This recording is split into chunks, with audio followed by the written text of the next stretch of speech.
Assalamualaikum warahmatullahi wabarakatuh. Waalaikumsalam. Pada presentasi kali ini, kami akan menjelaskan tentang eh, berbagai penyelewengan serta arti dari istilah Indonesia gelap. Sebelumnya, izinkan kami memperkenalkan diri terlebih dahulu. Perkenalkan, nama saya Muhammad Zain Maulana dengan NIM 122230231. Saya Rizka Gita Zahra Nusal Sofila dengan NIM 1222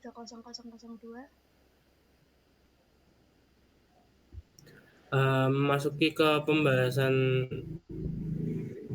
materi yang akan kita bawakan, eh, kita akan membahas tentang penyimpangan pemerintah menjadi sorotan karena berdampak langsung pada keadilan dan kepercayaan publik.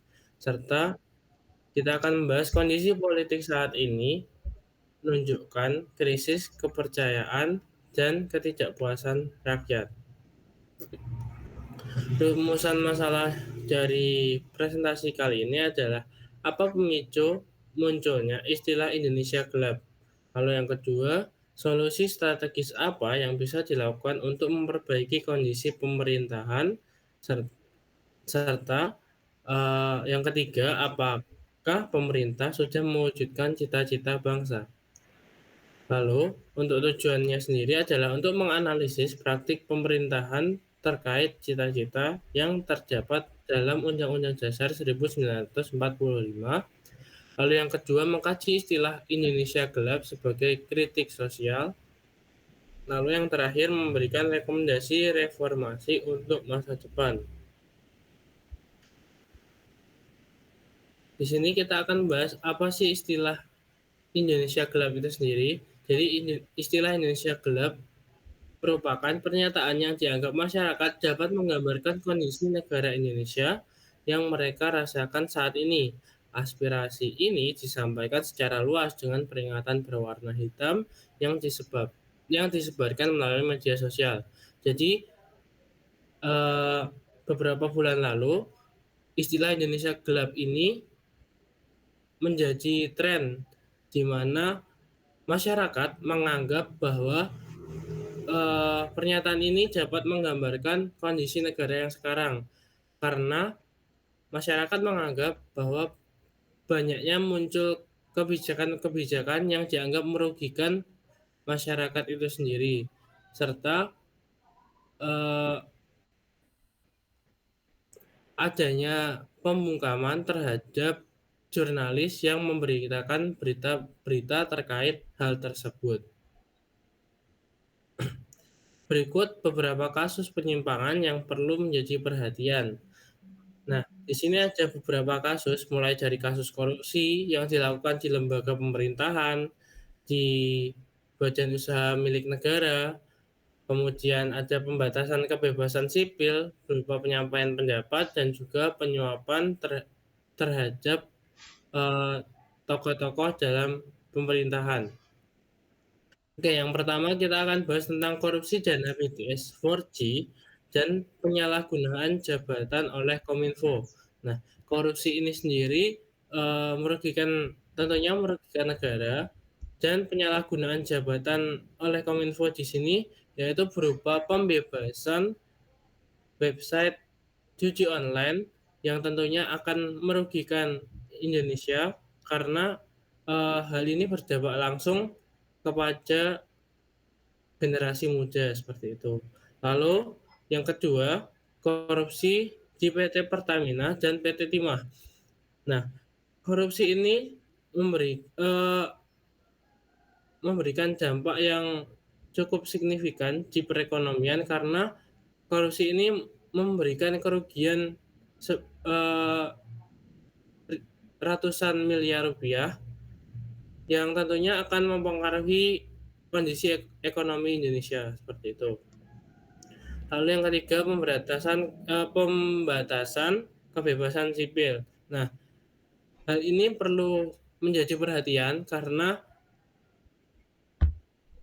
negara Indonesia sendiri adalah negara demokrasi yang seharusnya suara dari rakyat sipil itu didengar. Tapi karena munculnya kasus ini di mana adanya kasus teror yang diterima oleh salah satu jurnalis yang memberitakan tentang berita-berita yang dianggap sedang naik atau menjadi perhatian di masyarakat seperti itu. Lalu yang terakhir adalah kasus penyuapan dan peradilan. Nah, di tengah kondisi yang seperti ini, masyarakat tentu mengharapkan keadilan yang lebih karena ya tujuan bangsa adalah untuk menciptakan keadilan bagi masyarakat. Namun kondisi sekarang cukup memberikan gambaran yang bertolak belakang karena banyaknya terjadi kasus penyuapan terhadap hakim eh, yang dimana sebagai lembaga atau orang yang bergerak di penegakan hukum. Nah, salah satu contoh kasusnya adalah hakim yang divonis karena menerima suap yang ditujukan untuk membebaskan Ronald Tanur. Nah, untuk yang selanjutnya yaitu solusi. Solusi ini merupakan solusi strategis yang bisa dilakukan untuk memperbaiki kondisi pemerintahan saat ini, yaitu yang pertama memperkuat KPK, BPK, serta MK, lalu meningkatkan transparansi dalam setiap kebijakan yang diambil, selanjutnya yaitu memperbaiki jajaran penegak hukum, dan yang terakhir yaitu meningkatkan perlindungan kebebasan sipil. Yang selanjutnya yaitu dampak penyimpangan terhadap penyelewengan yang sudah dijelaskan di depan tadi, yaitu yang pertama bagi negara. Yang pertama, ancaman terhadap demokrasi, kemudian mengancam persatuan bangsa, kemudian kerugian perekonomian, kemudian citra buruk di internasional, dan yang terakhir hancurnya sistem hukum dan pemerintah.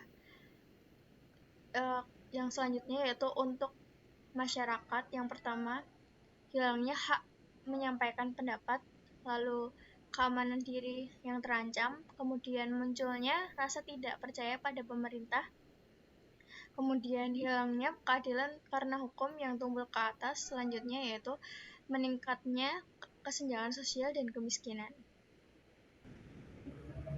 Yang kemudian yaitu relevansi dengan tujuan bangsa. Nah, penyimpangan ini menjadi penghalang untuk tercapainya tujuan dan cita-cita bangsa, yaitu untuk menciptakan keadilan sosial dan mensejahterakan kehidupan bangsa. Karena penyimpangan yang terjadi memberikan dampak yang sangat bertolak belakang dengan cita-cita bangsa Indonesia. Yang terakhir yaitu penutup dan saran.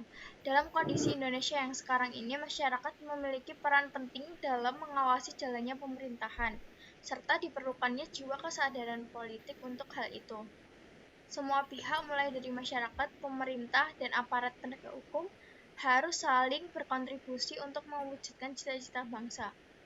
Hal lain yang dapat dilakukan oleh pemerintah yaitu membuka ruang dialog publik untuk mendengarkan segala aspirasi dari masyarakat serta dilakukannya penindaklanjutan terhadap segala bentuk tindakan pelanggaran dan penyimpangan yang terjadi tanpa pandang bulu. Sekian presentasi dari kami, kurang lebihnya mohon maaf. Wassalamualaikum warahmatullahi wabarakatuh. Waalaikumsalam warahmatullahi wabarakatuh.